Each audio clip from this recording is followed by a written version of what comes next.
Rain of Ashoka. Study IQ में आपका स्वागत है। मेरा नाम है आदेश सिंह।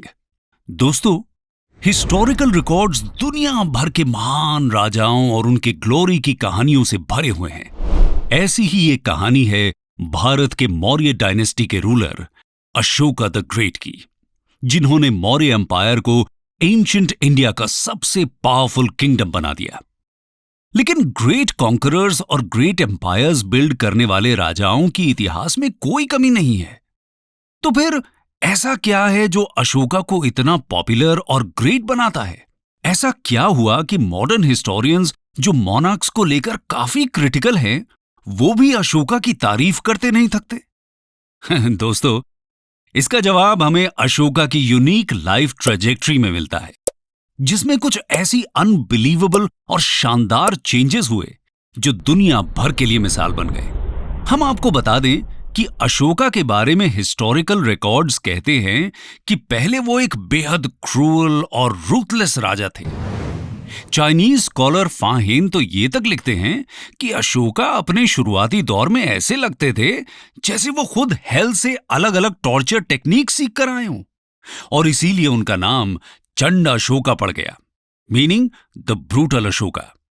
दोस्तों, हम इस वीडियो में बात करेंगे अशोका की इसी लाइफ ट्रेजेक्ट्री के बारे में और समझेंगे कि ऐसा कैसे हुआ कि अशोका, जो एक टायरेंट से कम नहीं था, उसका बनाया हुआ lion capital world's largest democracy का नेशनल एम्ब्लेम बन गया।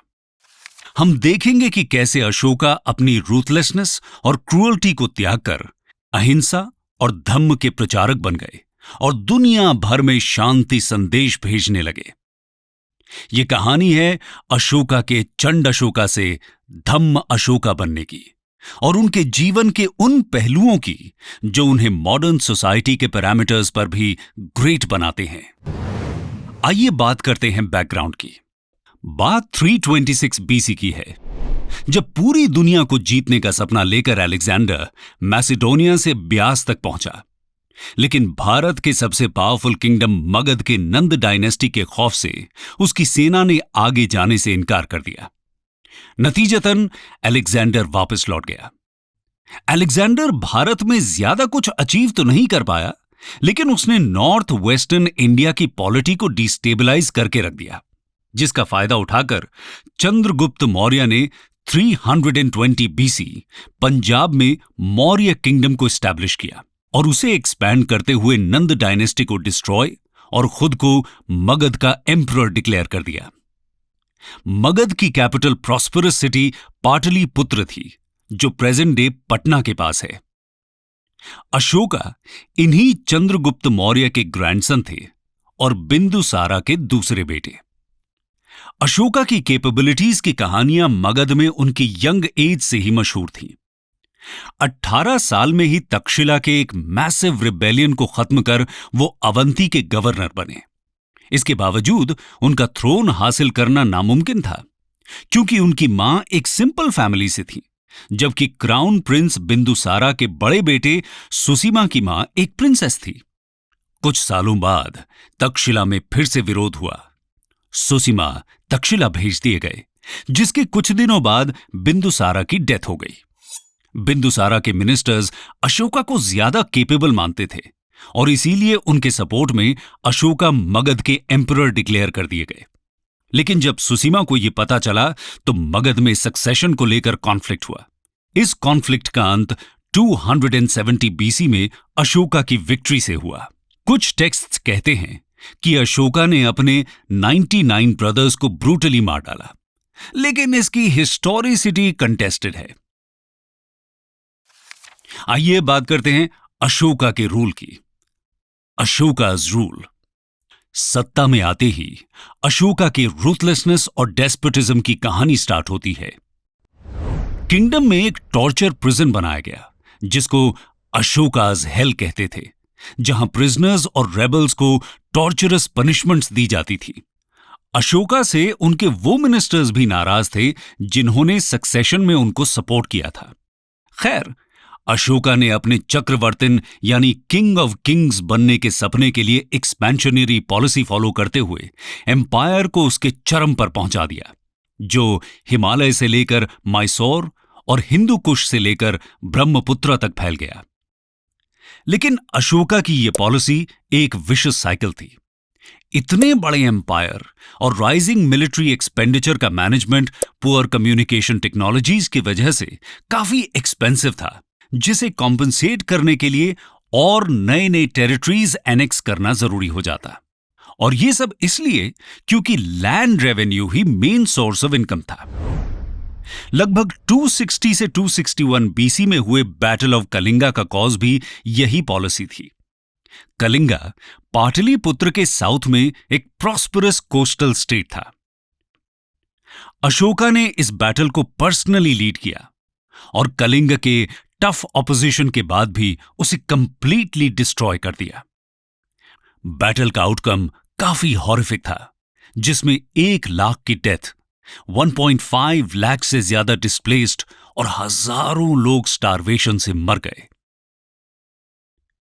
Conversion to Buddhism. जब अशोका ने कलिंग का डिस्ट्रक्शन देखा तो उनका जीवन हमेशा के लिए बदल गया। डेथ और डिस्ट्रक्शन के इस हॉरिफिक सीन ने उनको झकझोर कर रख दिया था। दुनिया के इतिहास में अशोका शायद पहला किंग हुआ जिसने विक्ट्री में जश्न नहीं, दुख व्यक्त किया। यह एक चेंज्ड मैन की कहानी है, जिसने पावर के लिए शायद अपने 99 भाइयों का कत्ल कर दिया था। कुछ हिस्टोरियंस कहते हैं कि कलिंग वॉर के बाद अशोका ने वायलेंस को कंप्लीटली छोड़कर बुद्धिज्म को अपना लिया। लेकिन उन्हें बुद्धिज्म में कन्वर्ट मोगलीपुट्टा तिस्सा ने किया या उपगुप्त ने, इसको लेकर काफी विवाद है। लेकिन श्रीलंकन टेक्स्ट दीपावमसा के हिसाब से अशोका पहले ही बुद्धिस्ट मंक और सुसीमा के बेटे निग्रोधा के अंडर बुद्धिस्ट उपासक बन गए थे। अशोका अलग अलग आइडियाज को हमेशा समझने की कोशिश करते थे, लेकिन वो सिर्फ निग्रोध से इंप्रेस हुए, जो अपने पिता सुसीमा के मर्डरर अशोका से मिलकर बिल्कुल भी नाराज नहीं हुए। ये बात अशोका को काफी इंट्रीगिंग लगी। वैसे निग्रोध अशोका डायलॉग की हिस्टोरिसिटी भी डाउटफुल है। अशोका का कन्वर्जन एग्जैक्टली कब हुआ, यह बात डिबेटेबल है, लेकिन यह फैक्ट है कि उनका कन्वर्जन ओवरनाइट नहीं हुआ। रोमिला थापर कहती हैं कि अशोका एक ईडिक्ट में खुद लिखते हैं कि वो कलिंगा वॉर के 2 साल बाद ही बुद्धिज्म के जेलस डेविटी बने, लेकिन वहां भी कन्वर्जन डेट मेंशन नहीं है। खैर, कलिंगा वॉर के बाद अशोका बोधि ट्री, सारनाथ, लुम्बिनी और कुशीनगर के पिलग्रिमेज पर गए और बुद्धिज्म के मैसेजेस को अग्रेसिवली अपनी धम्म की पॉलिसी के थ्रू स्प्रेड करने लगे। हम आपको बता दें कि बोधि ट्री में गौतम बुद्ध ने एनलाइटनमेंट अचीव किया, सारनाथ में उन्होंने अपना पहला सर्मन दिया, लुम्बिनी उनका बर्थ प्लेस है और कुशीनगर में उन्होंने निर्वाणा अचीव किया। Third Buddhist council. 240 बीसी में अशोका ने थर्ड बुद्धिस्ट काउंसिल ऑर्गेनाइज किया। इस काउंसिल का कॉज था बुद्धिस्ट संघा में करप्शन और 60,000 एलिज्ड ब्राह्मणिक स्पाइज का संघा में इन्फिल्ट्रेशन। काउंसिल में कुछ इंपॉर्टेंट डिसीजंस हुए, जैसे संघा को रीऑर्गेनाइज करना, मोगलीपुट्टा तिस्सा द्वारा कथावट्टू स्क्रिप्चर कंपाइल किया गया, दुनिया भर में बुद्धिस्ट मिशंस भेजने का डिसीजन भी लिया गया और अशोका ने Kashmir, Gandhara, Burma, Syria, Egypt और मैसेडोनिया तक ऑनवॉयज भेजे। सबसे इंपॉर्टेंट मिशन अशोका के चिल्ड्रन महिंद्रा और संघमित्रा का माना जाता है। लेजेंड्स संघमित्रा को श्रीलंकन कैपिटल अनुराधापुरा में बोधि ट्री प्लांट करने का क्रेडिट देते हैं, जो वहां आज भी है और एक सेक्रेड साइट है। इस पॉलिसी ने बुद्धिज्म को श्रीलंका के अलावा तिब्बत, चाइना, जापान और साउथ ईस्ट एशिया तक पहुंचाया, जो बाद में एक वर्ल्ड रिलीजन बन गया। ये एक मॉडर्न इंडिया की सॉफ्ट पावर का भी सोर्स है। इसके बाद इंडिया के फॉरेन कॉन्टैक्ट्स एक नए रूप से एस्टैब्लिश हुए और इस फॉरेन पॉलिसी ने अशोका को अपने बॉर्डर्स पीसफुली सिक्योर करने में भी हेल्प किया। इन कॉन्टैक्ट्स का इन्फ्लुएंस अशोकन आर्किटेक्चर में भी दिखता है। कुछ स्कॉलर्स अशोकन पिलर्स को पर्शियन रूलर डेरियस के स्टोन पिलर से ही इंस्पायर्ड बताते हैं। अशोकास धम्म। अशोका के रूल की सबसे इंपॉर्टेंट बात उनकी पॉलिसी ऑफ धम्म थी, जो गौतम बुद्ध की मध्यम मार्ग की फिलॉसफी से इन्फ्लुएंस्ड थी। यह हमें एक्सट्रीम इंडल्जेंस इन वर्ल्डली प्लेजर और एक्सट्रीम एसेटिज्म दोनों से बचने और मिडिल पाथ अडॉप्ट करने का सजेशन देती है। इसीलिए अशोका ने सिर्फ एक्सट्रीम मेथड्स को क्विट किया, लेकिन एसेटिज्म को अडॉप्ट नहीं किया। लेकिन अशोका का धम्म सिर्फ बुद्धा की टीचिंग नहीं, बल्कि एक जनरल कोड ऑफ कॉन्डक्ट था। यह बात नोट करने लायक है कि कैसे अशोका ने बुद्धिस्ट आइडियल्स को यूज कर एक यूनिक और इंस्पिरेशनल पॉलिटिकल सिस्टम बनाया। इस सिस्टम के अंदर पैटर्नल किंगशिप अशोका के रूल का गाइडिंग प्रिंसिपल बना, जिसमें सिटीजन्स का वेलफेयर टॉप मोस्ट प्रायोरिटी था। कहते हैं कि कलिंगा वॉर के बाद अशोका पीपल्स किंग बन गए, जो अपने सिटीजन्स के ग्रीवेंसेस को पर्सनली रिड्रेस और वेलफेयर एक्टिविटीज प्रमोट करते थे। उन्होंने मेडिसिनल ट्रीटमेंट, मेडिसिनल प्लांट्स का प्लांटेशन और ट्रैवलर्स के लिए वेल्स, फूड और शेड का इंतजाम किया। अशोका ने अहिंसा, truthfulness, respect for elders, humane treatment of animals जैसे मैसेजेस भी स्प्रेड किए। अशोका की पॉलिसी का एक इंपॉर्टेंट हिस्सा रिलीजियस टॉलरेंस भी था। भले ही अशोका बुद्धिस्ट थे, लेकिन मौर्यन एम्पायर बुद्धिस्ट थियोक्रेसी बिल्कुल नहीं था। अशोका सभी रिलीजन्स को जेनरस डोनेशंस देते थे। उन्होंने धम्म महामात्ता नाम के स्पेशल ऑफिसर्स भी अपॉइंट किए, जिनका जॉब सभी रिलीजियस सेक्ट्स का वेलफेयर था। यहां तक कि बर्बर केव्स के सुदामा और लोमास ऋषि केव्स को उन्होंने आजीविका सेक्ट को डेडिकेट करने के लिए बनवाया था। अशोका की इन्हीं काइंडनेस और टॉलरेंस की पॉलिसीज की वजह से उनके ईडिक्ट्स उन्हें देवनाम पिया पियादसी बोलते हैं, जिसका meaning beloved of the gods who treats others with kindness है।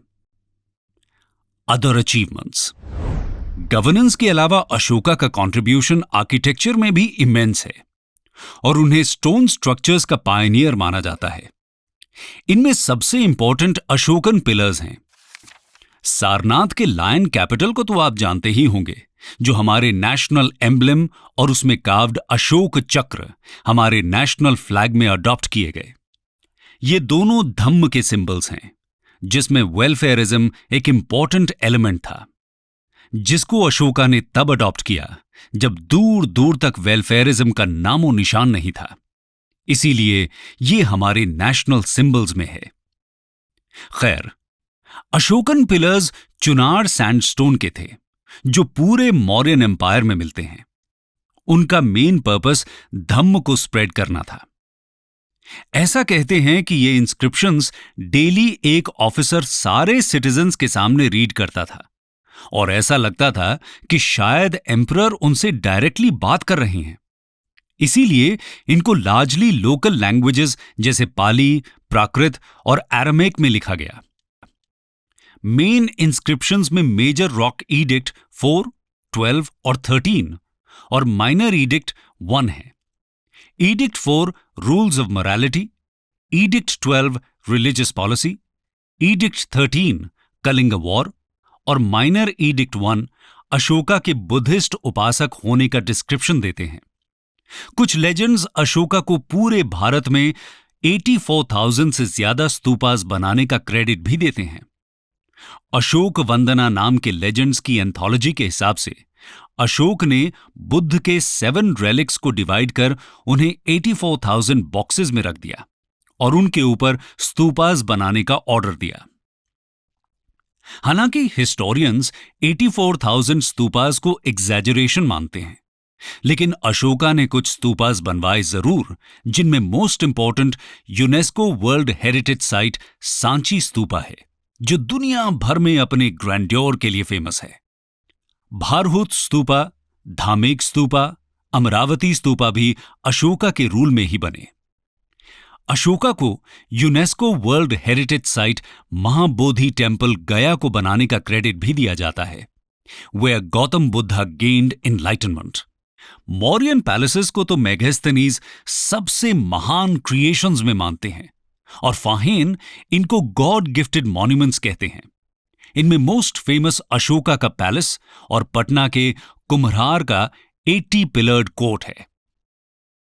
Death and legacy. अशोका की डेथ पर भी कई डिबेट्स हैं। एक लेजेंड के हिसाब से 232 बीसी में अशोका की एक वाइफ ने बोधि ट्री को डिस्ट्रॉय कर दिया था, जिसके शोक में उनकी डेथ हो गई। मृत्यु का सच जो भी हो, लेकिन अशोका के बाद मौर्य डायनेस्टी की ग्लोरी खत्म होने लगी। ये एक हिस्टोरिकल फैक्ट है। हिस्टोरियन राय चौधरी इसका कॉज अशोका की पैसिफिस्ट पॉलिसी को ही मानते हैं, जिसने उनकी मिलिट्री स्ट्रेंथ को कमजोर किया। लेकिन रोमिला थापर बोलती हैं कि अशोका की पैसिफिस्ट पॉलिसी को ब्लेम करना एग्जैजरेशन है। अशोका हमेशा एक प्रैग्मेटिक एम्परर रहे, जिनकी पैसिफिज्म का मतलब मिलिट्री को डिसबैंड करना नहीं, सिर्फ मैक्सिमम रिस्ट्रेंट अडॉप्ट करना था। मौर्याज के डिक्लाइन के दूसरे रीजंस जैसे बैक्ट्रियन ग्रीक्स का इन्वेजन और लैक ऑफ वर्दी सक्सेसर्स ज्यादा वैलिड माने जाते हैं। खैर, 185 बीसी में पुष्यमित्र सुंग ने लास्ट मौर्य बृहद्रथ को असैसिनेट कर मौर्य एम्पायर का अंत कर दिया। लेकिन अशोका की लेगेसी ने उसे इतिहास के पन्नों और लोगों के दिलों में अमर बना दिया। अमर्त्य सेन कहते हैं कि मॉडर्न सोसाइटीज में जहां वॉर, वायलेंस और कम्युनलिज्म मेजर प्रॉब्लम्स हैं, वहां अशोका की रिलीजियस टॉलरेंस, इंडिविजुअल फ्रीडम और पीस की पॉलिसीज काफी इंस्पिरेशनल हैं। उनकी लेगेसी की वजह से ही famous English writer H.G. Wells लिखते हैं कि amidst thousands of monarchs that crowd the columns of history, the name of Ashoka shines and shines almost alone like a star. Ashoka के खुद के शब्दों में कहें तो उनका सबसे बड़ा लेगेसी, उनका message The finest conquest is the conquest of the right, not might था।